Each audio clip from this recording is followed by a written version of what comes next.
Si on n'est pas capable d'expliquer un choix de sa politique de rémunération, ça démarre mal.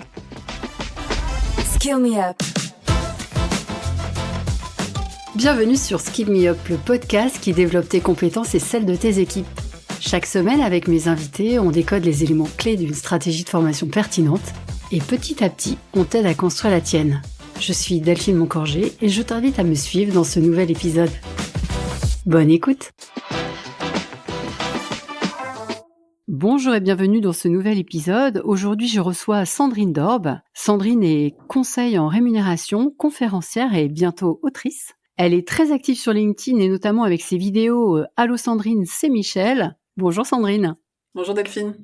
Alors, je suis ravie de t'accueillir sur Skill Me Up. Aujourd'hui, nous allons parler d'argent, enfin plutôt de rémunération, parce que la rémunération... Ce n'est pas qu'une question d'argent. Hey! Alors, avant de commencer, est-ce que tu pourrais te présenter en 3 éléments, 3 dates, 3 chiffres clés, s'il te plaît? Alors, le premier chiffre, parce que je suis une femme de chiffres, c'est 15. Ça fait 15 ans que je travaille dans le domaine de la rémunération. Le plus gros de ma carrière, je l'ai fait chez BNP Paribas, où j'ai passé 10 ans de ma vie, où j'ai terminé comme directrice par intérim de la rémunération d'une filiale de BNP Paribas.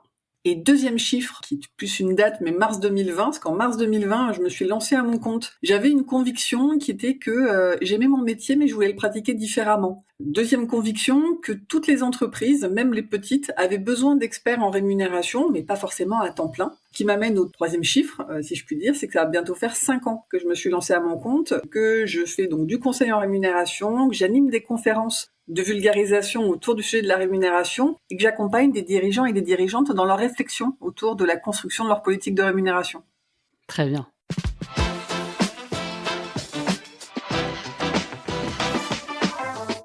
Alors justement, tu dis souvent que la rémunération, ce n'est pas une question d'argent. Est-ce que tu peux nous expliquer ce que ça signifie concrètement pour les entreprises et pour les DRH que tu accompagnes ?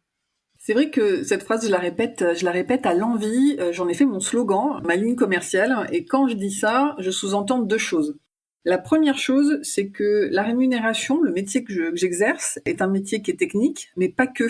La rémunération, c'est un sujet technique, mais aussi un sujet émotionnel. Et si on ne traite que la partie technique, finalement, on va passer à côté des problèmes. Et la deuxième chose que je sous-entends quand je dis que la rémunération, ce n'est pas qu'une question d'argent, c'est que souvent, on est trop concentré sur son salaire fixe. Alors, c'est un biais cognitif très commun, c'est-à-dire qu'on est toujours plus attiré, toujours plus concentré sur ce qui est court-termiste. Et en termes de rémunération, le salaire mensuel, c'est ce qui est le plus court-termiste. Néanmoins, la rémunération, ça doit être vu comme quelque chose de beaucoup plus large que le salaire fixe. De mon point de vue, la rémunération, c'est tout ce qui a un coût pour l'entreprise et qui représente un gain pour les salariés. Donc dit comme ça, on doit sortir uniquement du sujet du salaire fixe pour étendre son prisme. Donc la rémunération, ce n'est pas qu'une question d'argent. Je pense que ça va être un peu le refrain de cet épisode. Et alors du coup, puisqu'il y a des sujets techniques et des sujets émotionnels, voire des fois pour certains collaborateurs très émotionnels, comment tu aides justement les DRH, les managers à naviguer entre ces 2 dimensions en fait? Comment tu les guides? Parce que peut-être que c'est quelque chose dont ils n'ont pas vraiment conscience au départ.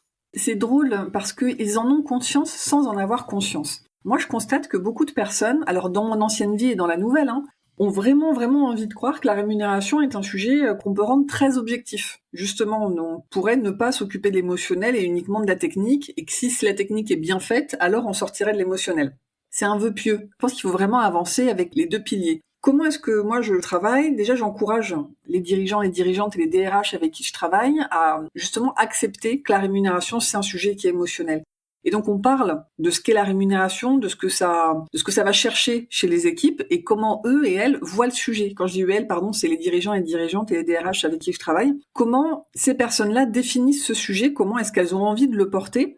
En parallèle, on travaille sur la technique, à savoir on définit une politique de rémunération qu'on est capable de porter auprès de toutes les équipes. Si on n'est pas capable d'expliquer un choix de sa politique de rémunération, ça démarre mal. C'est qu'il y a un tabou, c'est qu'il y a quelque chose qui est pas clair, qui est pas accepté pour les dirigeants, dirigeantes et DRH, et du coup on ne pourra pas faire le travail de transparence que nécessite le sujet de la rémunération. Ça fait quelques mois qu'on parle beaucoup de transparence des rémunérations. Parfois, on le traite comme un sujet, soit un sujet de mode, soit un sujet, une obligation légale. Il va falloir être transparent, donc autant y aller. La transparence, c'est une des bases des politiques de rémunération.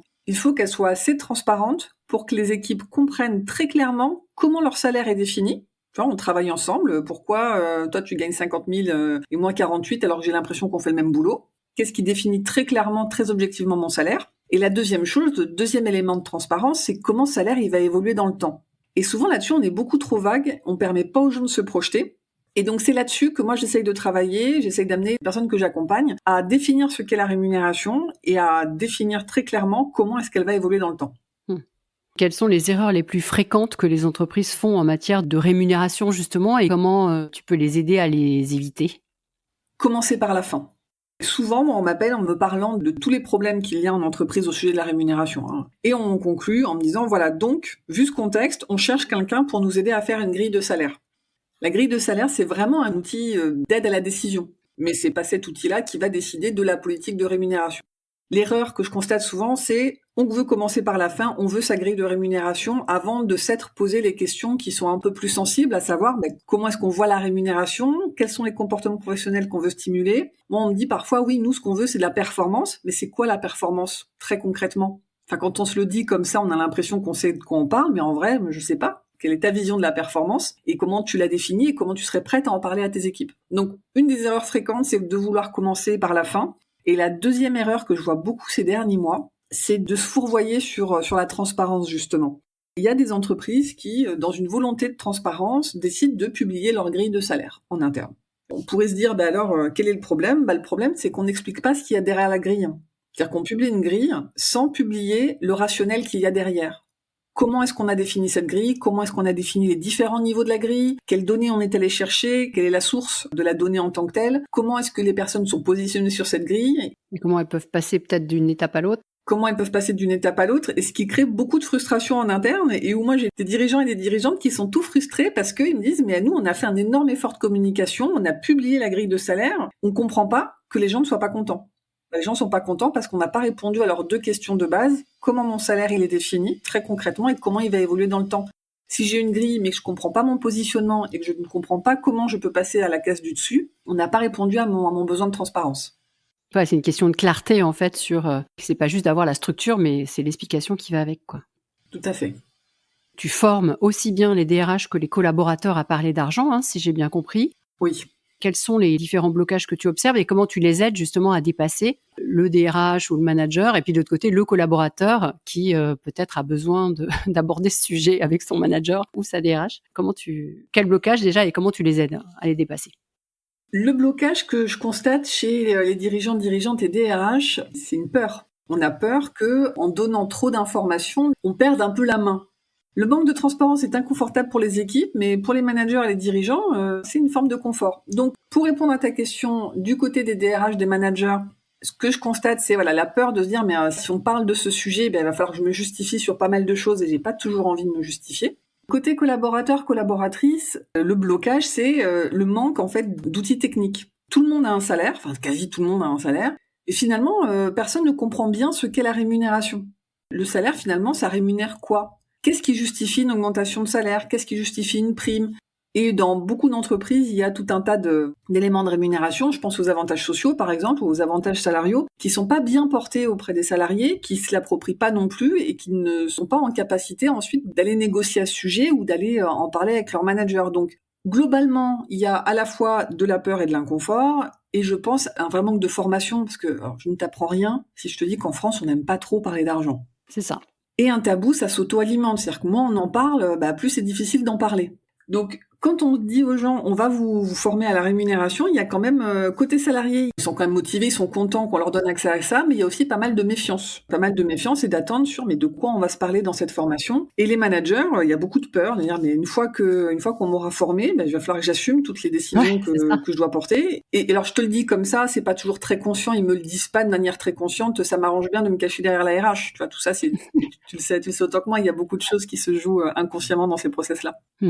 Et alors, du coup, j'imagine que tu les formes pas en même temps, les managers et Non. les collaborateurs. Ouais, ok. Donc, quand tu as les collaborateurs, est-ce que le fait que justement la formation leur soit proposée via les RH, il n'y a pas aussi une sorte de défiance sur on a mis un tiers externe pour nous former, mais c'est pour nous faire passer des messages qu'ils n'assument pas. Enfin, est-ce qu'il y a ces craintes-là en plus qui se greffent?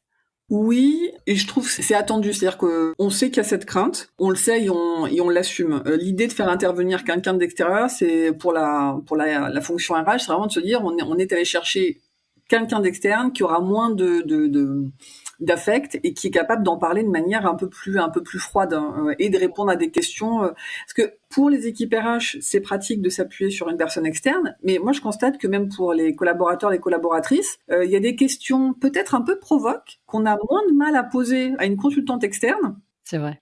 que à sa RH ou à sa manager en direct. Et ça permet, dans les expériences que j'ai eues, une certaine libération de la parole.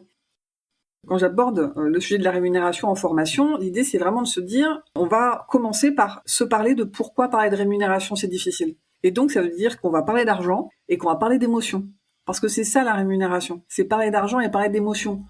Deux sujets sur lesquels on n'est pas hyper à l'aise en général, Ouais, c'est vrai. Et toi, tu les réunis.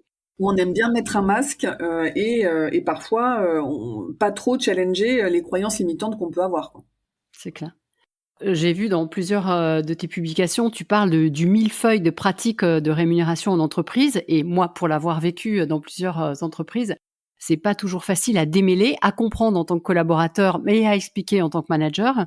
Donc, selon toi, c'est quoi les premiers pas concrets pour remettre à plat une politique de rémunération quand on a empilé des systèmes de primes, de machins, de trucs différentes par cible de collaborateurs et qu'on sait plus trop comment le faire? Tu conseilles quoi?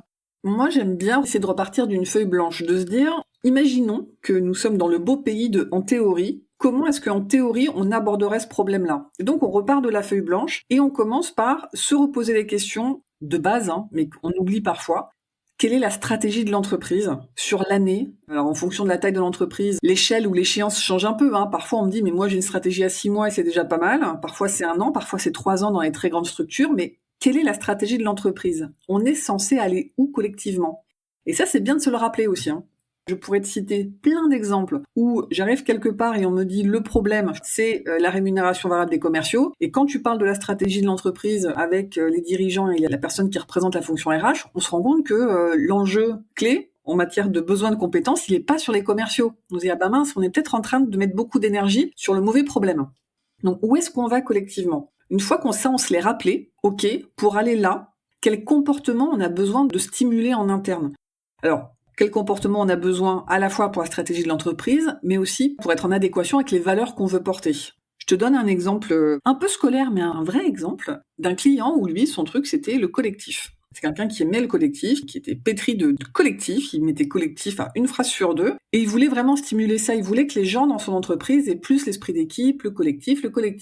Sauf que quand je regardais son système de rémunération, j'étais obligée de lui faire remarquer que tout ce qui tournait autour de la rémunération ne valorisait que les comportements individuels. Donc s'il voulait du collectif, il allait falloir réfléchir un petit peu à la façon dont on définissait les rémunérations, au sens large, le fixe, les variables, les avantages sociaux, etc. Et comment est-ce qu'on les portait auprès des équipes.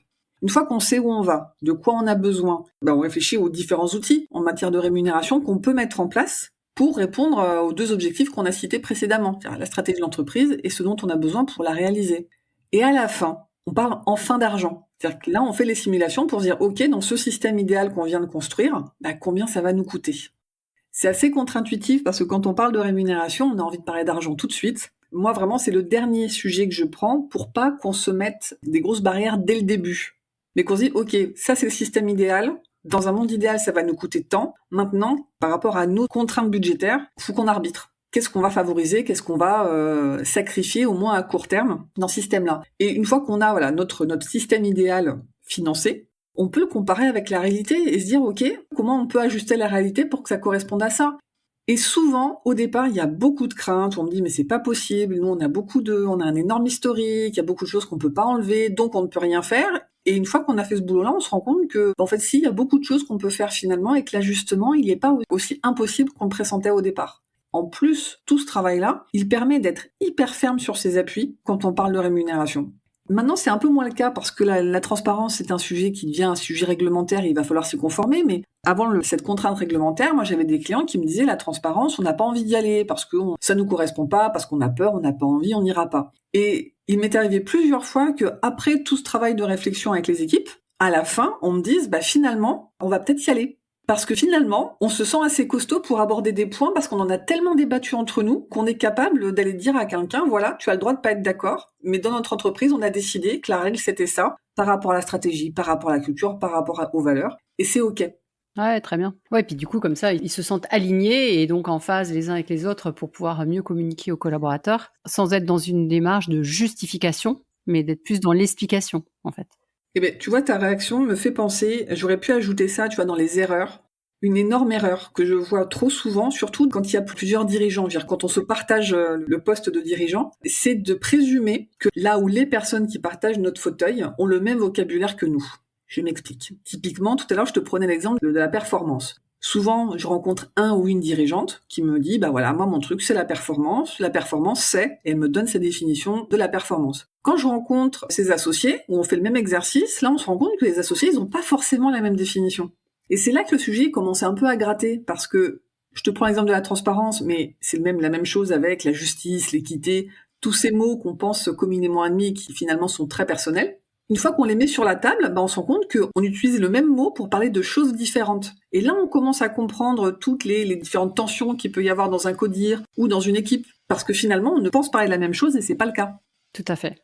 Il y a un niveau de lexicologie préalable. Absolument. Et alors, du coup, comment tu aides les managers à choisir les bons leviers? Pareil, la reconnaissance, c'est un mot qui peut être interprété de différentes façons selon qu'on est manager, collaborateur ou dirigeant d'entreprise. Comment tu aides les managers, toi, à choisir les bons leviers de reconnaissance pour valoriser leurs équipes? Ce que je conseille dans un premier temps, c'est, forme d'hygiène personnelle, de se dire, OK, pour moi, l'argent, la rémunération, ça veut dire la reconnaissance, imaginons. Mais une fois qu'on s'est dit ça, mais la reconnaissance, comment moi je la définis? Et une fois que personnellement je connais un peu mon dialogue de l'argent, il faut vraiment l'assumer et surtout ne pas présumer que la personne en face, il a le même. Tu vois, typiquement, moi j'ai déjà vu des situations où un ou une manager me dit, voilà, pour moi la rémunération, c'est la reconnaissance. Je reconnais le travail de l'autre via un outil de rémunération, le salaire, les prix. Là où en face, un collaborateur, une collaboratrice pourra avoir une définition un peu différente de la reconnaissance. Ce qui est compliqué, c'est que personne ne prend ce temps de réfléchir à comment est-ce que moi je peux me sentir reconnu. Il y a des personnes, pour se sentir reconnues, elles ont besoin d'évoluer dans le sens avoir des tâches différentes, avoir d'autres opportunités, avoir une promotion. Et si à ces personnes-là, on ne leur parle que d'argent en enquillant les augmentations ou les primes, en fait, on répond pas à leurs besoins de reconnaissance. Et là, on arrive à des situations où on a un ou une manager qui dit mais quelle ingratitude! Tous les ans, j'accorde une augmentation et tous les ans, ça fait la gueule, je comprends pas. Et derrière, tu peux avoir le collaborateur ou la collaboratrice qui va dire mais purée, moi je me donne, et on me reconnaît pas. On me reconnaît pas à ma juste valeur. Alors peut-être que cette personne, elle voulait être citée davantage dans les comités de direction, être impliquée davantage dans des projets stratégiques. Et au final, on a beau lui donner des augmentations, elle se sentira pas reconnue. Donc pour revenir à ta question, moi ce que je conseille, c'est de savoir quand moi je parle d'argent, de quoi je parle. Et quand on se pose la question, des fois en atelier, les gens ont des réponses très tranchées. Pour certaines, c'est la justice. Ensuite, d'accepter que si moi, mon dialogue de l'argent, c'est la justice, en face de moi, ça pourra ne pas être la même chose. Donc de faire l'effort de verbaliser aussi les choses et quand on donne une augmentation à quelqu'un, de dire voilà ce qui s'est passé dans l'année, voilà comment moi j'ai envie de te récompenser et d'ouvrir la porte. Qu'est-ce que t'en penses? La personne, elle dira pas non mais j'en veux pas de ton augmentation, mais elle dira peut-être que quand on ouvre la porte, alors au début ça surprend un peu, la personne ne saura peut-être pas, mais la deuxième fois ça pourrait être écoute, ravi pour l'augmentation, merci. Par contre, je suis un peu frustrée parce que j'aurais aimé participer à davantage de projets où on voit un peu plus ma pomme dans des comités stratégiques. J'aimerais évoluer davantage. Merci pour l'augmentation, mais j'aimerais être reconnue pour mon travail. Merci pour cette réponse. Et ces dialogues-là, à ton avis, c'est plutôt au moment de l'évaluation annuelle, à des moments spécifiques qu'on doit en parler, décorrélés du moment où on annonce ou pas une augmentation, justement? Est-ce que c'est du one-to-one, manager-collaborateur? Est-ce que c'est via des ateliers que tu proposes? Mais je suppose que toutes les boîtes ne font pas appel à toi ou tes confrères. Non. Il faut une forme de courage pour envoyer un consultant former ses équipes à parler d'argent. C'est ça, ouais, carrément, ouais. Alors, il y a des gens qui me font confiance et que j'accompagne là-dessus. Après, je fais davantage d'ateliers manager que d'ateliers manager, très clairement. Ok. Je pense que ça doit être un sujet one-to-one. Soit on a la chance que l'entreprise ait formé tout le monde, collaborateurs, collaboratrices, managers, managers, tout le monde. Et cette formation leur a déjà commencé à déblayer un peu le terrain. En parallèle de ça, pour moi, c'est vraiment un truc un peu de one-to-one parce que c'est un sujet qui est, une fois de plus, qui est sensible et on peut pas tout ouvrir, on peut pas tout mettre sur la place publique. Les ateliers, ils permettent de mettre en place des choses, de proposer des nouvelles structures. Ensuite, c'est un sujet qui doit se mûrir. On doit travailler régulièrement avec ses équipes, en posant des questions ouvertes. Donc, tu vois, s'il y avait une formation à faire en préambule, c'est vraiment l'écoute active. Vraiment, l'écoute active, je trouve qu'on en manque en général. Et sur le sujet de la rémunération, quand on écoute vraiment les gens, ils nous disent tout. Ouais. Il y a quelqu'un sur LinkedIn qui m'envoie des messages régulièrement. Il y a un jour, après un podcast dans lequel j'étais passée, il me disait, mais comment est-ce que dans vos précédentes fonctions, vous pouviez faire ça? Il me dit, moi, j'ai pas le temps de faire ça. Alors, je dis pas qu'ils se débrouillent mal ou que j'avais plus de temps, mais quand on écoute vraiment les gens, ça prend pas plus de temps. Quand on écoute vraiment, ils donnent tout. Le problème, c'est qu'on est tout le temps accaparé par plein de choses et que c'est très dur, quand on est en poste, pris dans sa roue de hamster, d'être toujours très à l'écoute des autres. Mais voilà, je commencerai par de l'écoute active et de pas avoir peur d'y revenir. Parce que tu vois, l'entretien annuel, alors il y a des entreprises qui disent il faut pas parler d'argent pendant l'entretien annuel. Question de point de vue, moi, ça me choque pas. Donc je trouve pas ça complètement déconnant de parler de rémunération, d'évolution de sa rémunération, après avoir parlé de l'évolution de ses compétences sur l'année. Ce qui, moi, me gêne par contre, c'est quand on dit on n'en parle pas pendant l'évaluation, mais qu'il n'y a pas d'autres moments pour en parler. Il y a des entreprises qui disent on n'en parle pas pendant l'évaluation, c'est verboten, mais qui en parallèle organise un process parallèle ou un process qui suit celui des évaluations où on va parler d'argent. Donc finalement, quand tu sais que tu vas avoir un lieu pour parler de ton sujet de rémunération, c'est ok de se dire ok, dans cet entretien-là, j'en parle pas parce que je sais que dans quelques semaines, je vais avoir un rendez-vous pour parler de ça. Ok, ouais. Il faut vraiment avoir un lieu où on puisse en parler et surtout ne pas le prendre comme prétexte. Si on se dit qu'on peut en parler dans l'évaluation annuelle, c'est chouette, mais je pense que dans l'année, ça vaut le coup d'y revenir aussi. C'est pas de se dire, ok, j'ai coché la case, je me suis débarrassé de ce sujet pénible lors de l'évaluation, j'y reviens pas. Ouais, carrément. Quand tu restructures comme ça la politique salariale de l'entreprise, quand tu les accompagnes, tu remets tout à plat, ça prend combien de temps à peu près? Alors, ça va dépendre beaucoup de l'implication des équipes. Ça, c'est des anecdotes que tu as dû vivre aussi, c'est que parfois tu rencontres une équipe, on te dit c'est urgent. Il faut y aller là maintenant, c'est urgent. Si on le fait pas, il y a un petit chaton qui va mourir quelque part. Et 6 mois après, on en est à peu près au même endroit. C'est-à-dire qu'avec les rendez-vous qui s'écartent, avec moins de disponibilité, avec des rapports qui sont pas lus, etc., etc. Donc, ça m'arrivait de faire un chantier sur 6 mois, justement parce que l'équipe RH avait du mal à dégager du temps et à prioriser ce sujet. Et donc, au lieu de se voir toutes les semaines, on se voit toutes les 2 semaines, qu'à chaque fois qu'on se voit, il faut faire un rappel de tout ce qu'on s'est dit il y a 2 semaines. Là où, à côté de ça, en ce moment, j'ai une cliente qui est, pour le coup, vraiment pressée. On va plier le sujet en 3 semaines. Mais par contre, je la vois un jour sur 2. Oui, du coup, tu as calibré ton intervention pour pouvoir matcher avec son délai. Mais oui, c'est pas la même chose que 6 mois, quoi. Et alors, quand il n'y a pas d'enveloppe budgétaire, c'est-à-dire dans le cas où il n'y a eu pas de budget pour les augmentations, pour des primes, voilà, parce qu'on est dans une période un peu serrée, quelles sont les alternatives créatives qu'on peut imaginer, que toi tu recommanderais pour maintenir la motivation, l'engagement des collaborateurs? Ça, c'est vraiment la question du moment. Comme on sait il y a beaucoup de gens qui sont pas très optimistes pour l'année à venir, c'est vraiment la question de comment est-ce que je fais pour garder les gens engagés, continuer de les récompenser dans un contexte où il faut faire très attention à l'évolution de sa masse salariale. Déjà, il y a un vrai sujet, j'y reviens, mais de transparence. Le problème de l'argument budgétaire, c'est qu'on l'a tellement utilisé et qu'on l'utilise tellement à tort et à travers que quand on dit aux gens il n'y a pas de budget, ils ont envie de répondre ouais c'est ça, ouais, comme d'hab. Donc il y a un gros travail de transparence pour expliquer aux gens pourquoi est-ce qu'on en est aujourd'hui, on en est là et quelles sont vraiment les marges de manœuvre dont on dispose. Ensuite, justement, avant d'en parler, il faut avoir fait un peu son petit audit personnel. S'il y a la moindre marge de manœuvre budgétaire, il faut voir comment est-ce qu'on peut l'optimiser. Est-ce qu'on peut pas l'utiliser pour un avantage social ou un avantage salarié qui aura plus de sens, qui aura déjà plus d'impact d'un point de vue financier parce qu'on l'aura utilisé sur quelque chose de défiscalisé que si on augmentait tout le monde de 50 €.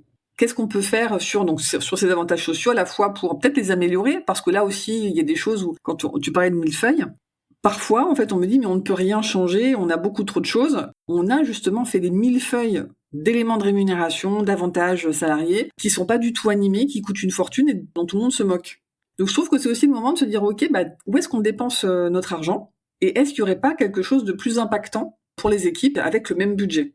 Et ensuite, quant à être créatif, c'est vraiment s'intéresser aussi aux attentes et aux besoins des équipes, quoi. Et là, d'un secteur à l'autre, d'une géographie à l'autre, les besoins ils peuvent être assez différents. Tu vois, là, il y a une société de la tech parisienne qui a apporté de la souplesse sur le temps de travail, par exemple.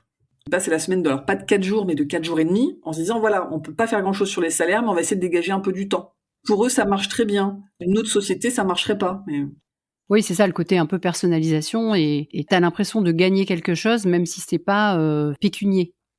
Ouais, et puis il faut donner, je pense aussi des rendez-vous aux gens et de leur donner de la visibilité. C'est que si on se dit début 2025, c'est tendu, on n'a pas de budget, cette année on pourra rien faire, ben, je pense que ça vaut le coup de se reparler 6 mois après, même s'il n'y a pas de bonnes nouvelles à annoncer, et de se reparler dans un an. Toujours reprendre la parole sur ce sujet, et puis donner des pistes aux gens, c'est-à-dire si telle chose arrive, ben, si on arrive à décrocher tel marché, si on arrive à augmenter notre taux de marge, si notre chiffre d'affaires, blablabla, enfin en tout cas leur donner des choses concrètes, on pourrait dégager quelque chose.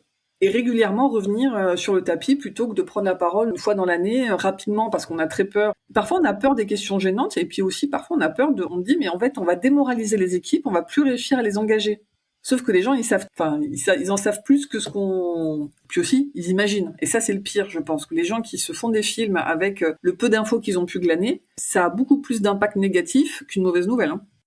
Merci Sandrine pour cet éclairage. Mais je t'en prie. J'y vois déjà plus clair. Merci beaucoup. Je te propose maintenant de passer aux questions signatures du podcast.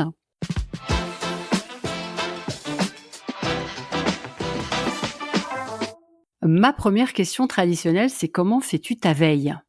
J'ai pris un abonnement à une base de données qui s'appelle AEF Info, qui a un volet social qui me permet de gagner un temps fou justement déjà sur ma veille. Et ensuite, il y a LinkedIn.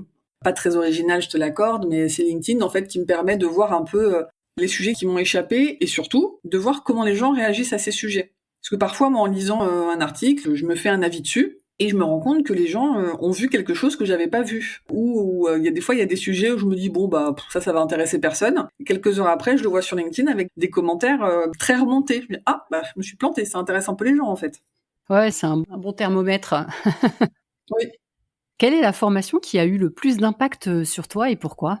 C'était un atelier de The School of Life. Alors, je sais que tu as reçu Stéphane Tobiana qui a repris The School of Life l'année dernière. Et j'étais très curieuse de ce nouvel acteur quand Fanny Auger a amené la School en France en 2015. Et je suis allée à un atelier, non pas que j'avais choisi, mais c'était le seul où il restait de la place. Et j'ai adoré. C'était comment avoir de meilleures conversations. J'ai adoré cet atelier, j'ai adoré le projet de la School. Et vraiment, je regardais Fanny Auger avec les yeux de l'amour en me disant, mais je veux faire ça. Je veux faire ça quand je serai grande. 6 ans plus tard, j'ai intégré la faculté de la School. Donc depuis février 2020, je suis prof à The School of Life. Très bien.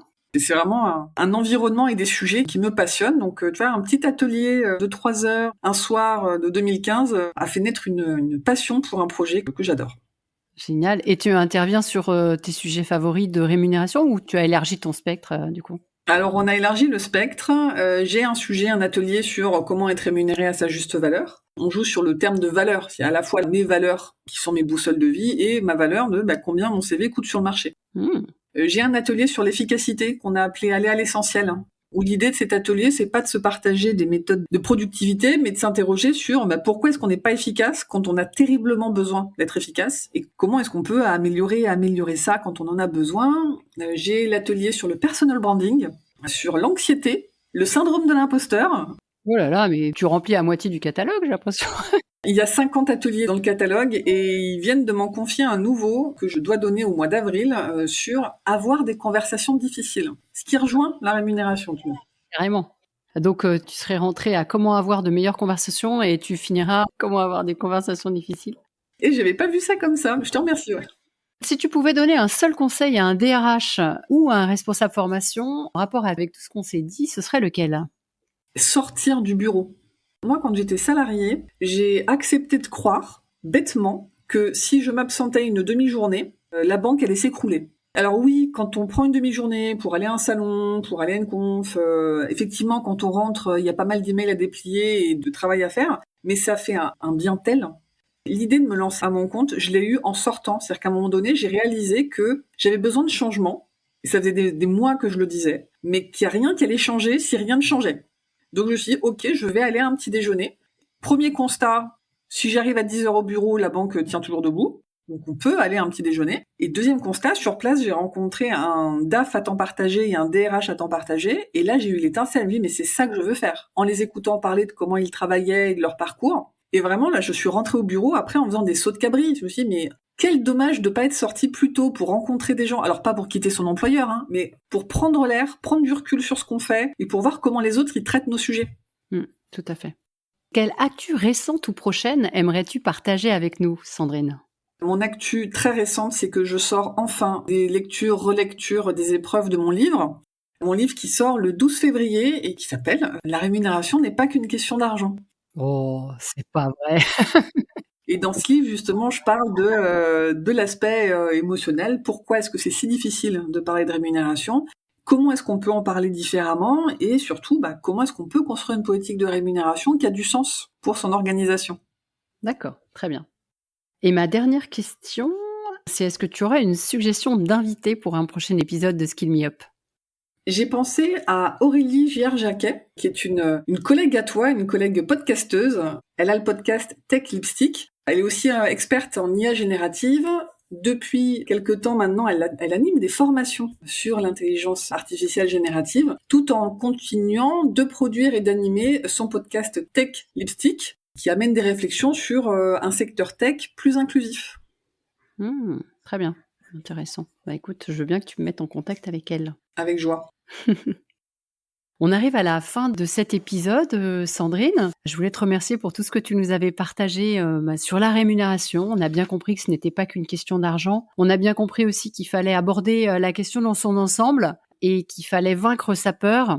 Et au contraire, en clarifiant les choses, ce serait beaucoup plus facile d'en parler avec ses collaborateurs et de faire accepter sa politique de rémunération. Donc, merci beaucoup pour ça.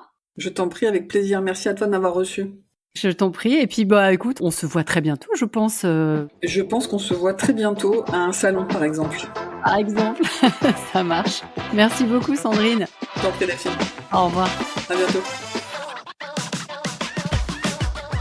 J'espère que cet épisode t'a inspiré. S'il t'a plu, pense à ajouter plein d'étoiles sur ta plateforme d'écoute. Et si tu veux booster ta stratégie de formation, contacte-moi sur LinkedIn. Rendez-vous la semaine prochaine avec un nouvel invité. D'ici là, abonne-toi, belle journée et à très vite.